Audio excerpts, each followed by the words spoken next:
Hey everybody, here's your Jedi here with another review for you. This time I'm talking Netflix's Iron Fist. Yeah, I know I'm pretty late to the game on this one, but it's been a pretty crazy time in my life, so things happen. So let's get right into it. So first thing, I'm just going to talk about the series in general a little bit, and then I'm going to go and talk into some more specific spoilery stuff. So as a whole, I did like Iron Fist. I just was kind of hoping for a little bit more of the fantastical elements. I was a big fan of the Matt Fraction run of the Immortal Iron Fist, which is, I mean, it's such a great series. Here, they definitely take some ideas from it, but it's a lot more street level than I suppose is the way I would think of it. Which is kind of funny considering how much time we spent with corporate intrigue, but I think you take my meaning.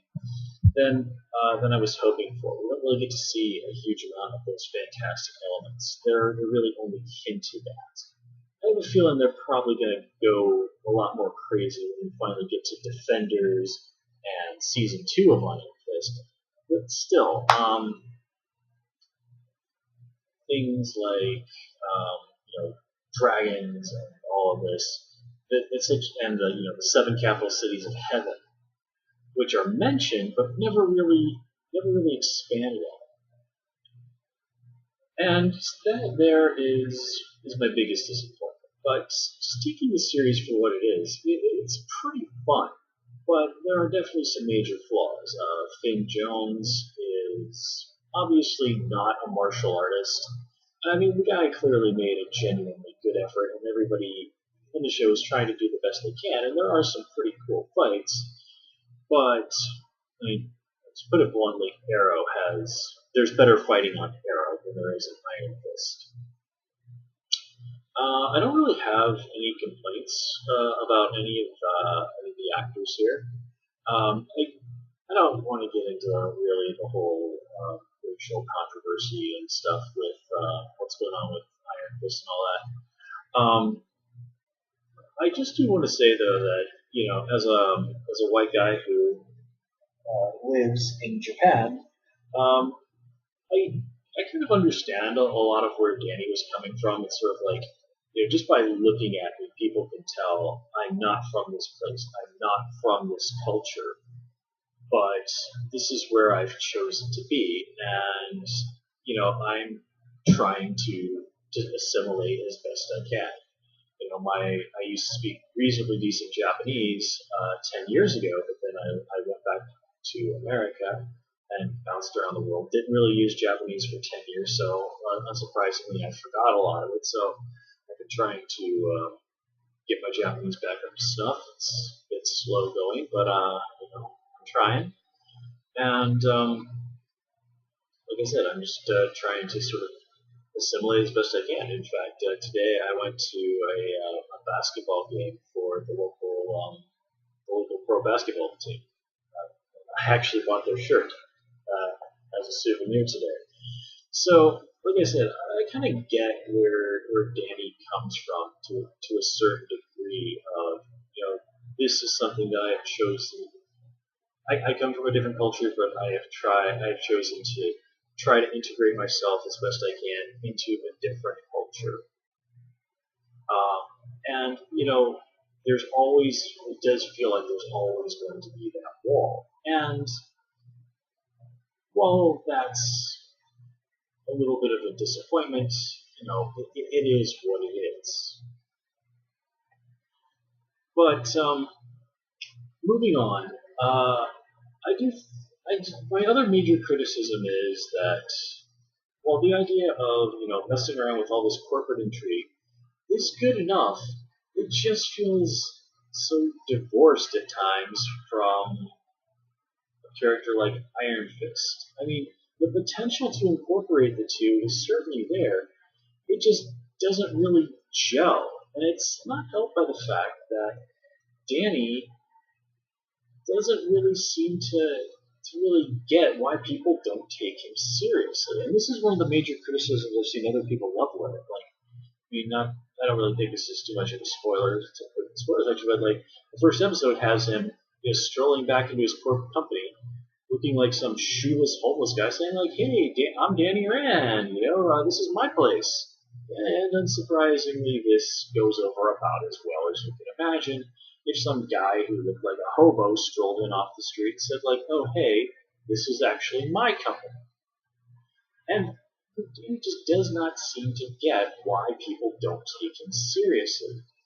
And my thought on this is that he's been divorced from American culture since he was about 10 years old. And coming back into it, I think he's trying to sort of shift gears back into that. But, those gears stopped when he was about 10 years old. So it's kind of not surprising that he comes across as being extremely immature. But even when he's dealing with the Iron Fist stuff, things from the culture in which he grew to manhood, he still seems very immature. Now, granted, you can't bring him in fully formed as, the experienced, grounded character that we know in the comics today. You really have to start him off in a lot of ways at square one. He has to earn being the character that we think of from the comics. But still, it's just sort of like, come on, dude. I know this is season 1. I know you're starting at square one, but you should be doing better than this. And, seeing, the crazy badass martial arts dude struggle at dealing with a bunch of business people, it's just like, come on, can we throw somebody a little bit more worrisome at him than some business people? I mean, they've got the Hand all over this, but the people he fights for the Hand aren't terribly intimidated. I mean, they actually do bring in a few characters from the comics, but they mostly come across as just sort of very watered down and disappointing. Like, in the comics, Bride of Nine Spiders is really cool. I liked her quite a lot.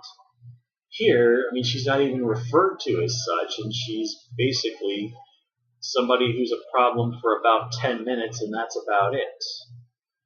So, there's that. Now, I mean, there are some definite positives to this. I mean, there's some really nice stuff going on with Jenny Hogarth. Colleen Wing, I think, is probably the strongest character coming out of this. Claire has some really great stuff. Joy, also another really great character. Some cool stuff going on with Madame Gao. There's also some really nice character journeys for Joy and her brother Ward. They're both very interesting characters, and I liked them quite a lot. It's just, this didn't feel like the best story for them. Like trying to do it, as I said, trying to mix this martial arts and corporate intrigue is potentially extremely interesting. It just doesn't quite work in this story. So, all in all, at the end of the day, it's certainly something that's worth watching, but it's not the best stuff that Marvel and Netflix have put out together. It's definitely not as strong as Luke Cage, which I absolutely loved Luke Cage.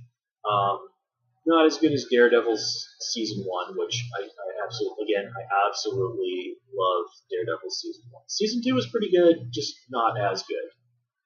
In fact, I'll even say at this point right now, I think probably the best of the Marvel Netflix things so far has been Luke Cage. But that said, now we've got the final Defender out there on the board. They've already sort of released that teaser trailer for Defenders, which is coming, August, September, something like that. Definitely looking forward to that. So, if you've been watching the Marvel stuff on Netflix this far, then yeah, Iron Fist is worth taking a day, an afternoon or two, maybe 3, depending on your schedule, and just sort of making sure that you're ready to go for Defenders. If you're looking for a martial arts adventure, this is probably not gonna be your best choice. Maybe go grab an old Jackie Chan movie. So with that said, I'm gonna give you a 5 count before I move over into some of the spoilery stuff. So we got. Okay, so me watching this series from Japan, I have the option to turn on Japanese subtitles, which I did because hey, it's a little bit of easy Japanese practice. And one of the interesting things about the Japanese version of Iron Fist is that in Japanese the hand, which of course are supposed to come from Japan, are not called the hand. Well, not exactly. Just calling them like a direct translation of the hand into Japanese would just be te, like karate, karate. So the Japanese version of it calls them the yami no te, or translated back into English, the hand of darkness. Which, okay, that's cool. But this is kind of where you sort of hit that Batman Begins problem. Colleen Wing turning out to be a member of the Hand, and being a different faction of the Hand. Okay, different factions in the Hand, that's cool. But Colleen Wing being a member of the Hand, and her thinking that the Hand are good, sort of falls apart a little bit if she joined a group called the Hand of Darkness. And this isn't like darkness. I mean, it's sort of like in Batman Begins where Bruce Wayne joins the League of Shadows. Of course, they had to call them the League of Shadows in the movie, when in the comics they're called the League of Assassins. Okay, Bruce Wayne would never have joined something that called themselves, a group of people who called themselves the League of Assassins, because he's basically a good person. So Colleen, who is basically a good person, would probably have never willingly joined a group that calls itself the Hand of Darkness. Now, granted, you can find Japanese translations of quite a lot of Marvel comics over here. There's a store here in the city where I live that sells quite a few Japanese translations of Marvel and DC stuff. Man, they got a lot of Deadpool right now translated into Japanese. I guess probably just because the movie came over here quite a bit later than it did in the U.S. But anyway, yeah, that's just one of those. So basically, what I'm saying is here they probably chose Yami no te as the translation of the Hand long before this was ever an issue, and they had to continue to call it that just for the sake of consistency. So that's not really anybody's fault. It's just one of those funny things that happens when stuff gets translated.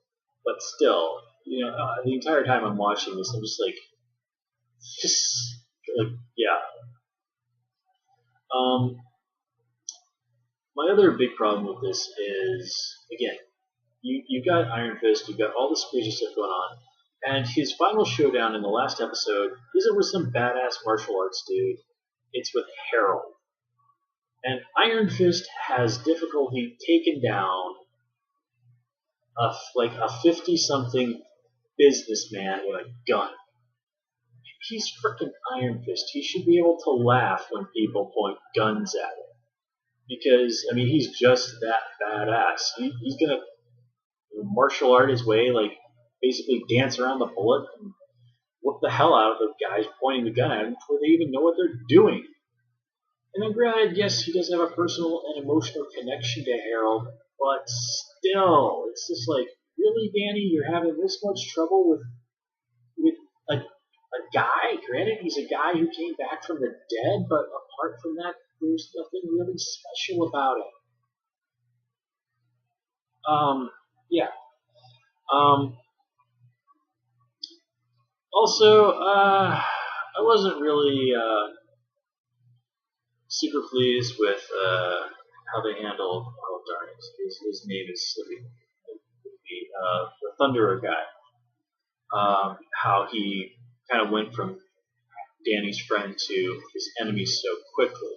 Now, granted, it was established he was always more or less pretty jealous of Danny, but still, it felt pretty abrupt. And ditto that with Joy choosing to side against Danny. It's sort of like, if you sat down and really thought about the situation, you really wouldn't make this decision. It just didn't feel quite earned.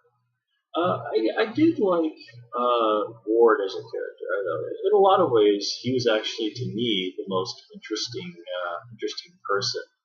He starts off as basically a bad guy, and he even hires people to kill Danny early on in the series. And then by the end of it, he's very firmly in Danny's corner. And they take a lot of time fleshing out his motivations and his reasons for why he is. Spending his whole life manipulated and abused by his father, even taking out choosing to step into the role of abuser against Danny as a kid. And yet Ward is also fiercely protective of his sister, whom he genuinely loves. She really is the only person in his life that he honestly loves, and who almost certainly is probably the only person in the world who really loves him. And his struggle with that, with being manipulated by his father, his problems ultimately with drugs, and then Danny helping him come back around. So yeah, I thought that was pretty well done stuff. And yeah, I think that's kind of sums up everything I had to say on this one. So I'm going to call it here, everybody. With that said, as always, please comment, rate, subscribe. Of course, you can follow me on Twitter at HoosierJedi, and please also join me on Tumblr at Jedi Review. Until next time, take care, have a good one.